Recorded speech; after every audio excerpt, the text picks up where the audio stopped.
Leading up to this stage, we've talked about air tightness, we've talked about how to make it more airtight, the use of caulking, the use of tapes, membranes, and different techniques on just how to reduce all the leakages in the house.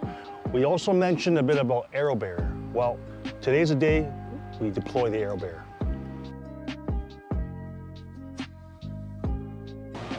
Now, I mentioned in the last video that I was very involved with Pacific AeroBarrier. I want to introduce you to Ben.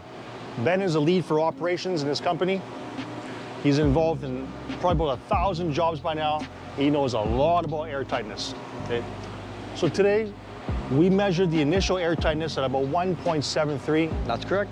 And how many hours have you been sealing? It's been 2.5 hours so far. Where are we at? 0.3. Okay. 0.3 is an extremely, extremely difficult score to achieve. It's also a very low score, okay? So for those of you who don't know, this house requires a 3.5 air change to pass. So we're about 90% ahead of that score. So why are we sealing at this stage? Is because we can address the air tightness right at the outside shell of the building, where it matters. So when we're sealing now, the plywood seams, the framing members, all those areas will become airtight to the outside. Meaning we don't have to rely on the poly and any other materials to stop the airflow. And in the event that the poly does get damaged, it'll be irrelevant to the actual air barrier of the house. Ben, this is a very unique house, and this is a very unique time to do the AeroBarrier. When is a typical time that builders call you for this kind of process? Typically, they'd call us after post drywall. Their device boxes and pot lights has been cut open. You would think that drywall presses against the poly and it's a better air tightness, but as soon as you start cutting, you're just getting air leaks going through behind the wall. So contrary to what a lot of builders believe, drywall does not improve your air tightness. In fact, is it safe to say it worsens it? I would believe so, because then, like I said before, all your poly has been compromised as soon as the guys come in, start cutting holes through the drywall. When you're doing a mid-construction blow-roll test, it's almost like having your entire house in a vacuum. And it's not really giving you a true reflection of the air tightness once the house is in use. So when the house is in use, all the poly is cut open. The builders are actually misled into thinking that the air tightness at mid-construction is satisfactory for final completion. So does that get them in a lot of trouble? Oh, I see that all the time.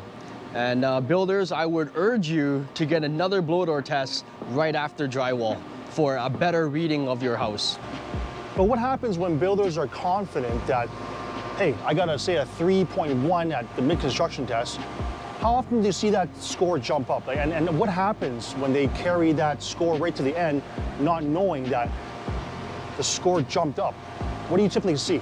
Yeah, I see all sorts of numbers. Like if you're getting a 3.1 pre-drywall, they don't do another blow-door test until final. But like I said, all your poly has been cut open, and that number can jump up to 3.5, 4, 5 air changes. The worst I've seen is 8 air change. And by then, you're so far advanced in construction, it's quite tricky for AeroBarrier. Now, can you do the AeroBarrier at final? We can, but it's very, very costly. But that's not the ideal time. There's a lot of masking and preparations to be done. You don't want to do rough work in a finished state. So the ideal time would be post-drywall. Okay, so how do the builders get started with AeroBarrier? Well, you can find us online at pacificaerobarrier.com. You can send us your drawings and plans to info@pacificaerobarrier.com, or the quickest way, 604-222-2100. Okay. Just before we finish off, give me an idea of where we're at right now with the air tightness. We're probably around 0.25. Okay. Is there much more room to go? Oh, I would say so, yeah. Okay. Give it another 20, 30 minutes. But the thing about us is that we would always maximize our seal time, and that way we give the builders the best value. So would I hit 0 today? We'll do our best, and we'll see what time, or we'll see what score we can get before the noise bylaw. Okay. All right. Thanks for your time. Thank you. Keep it tight.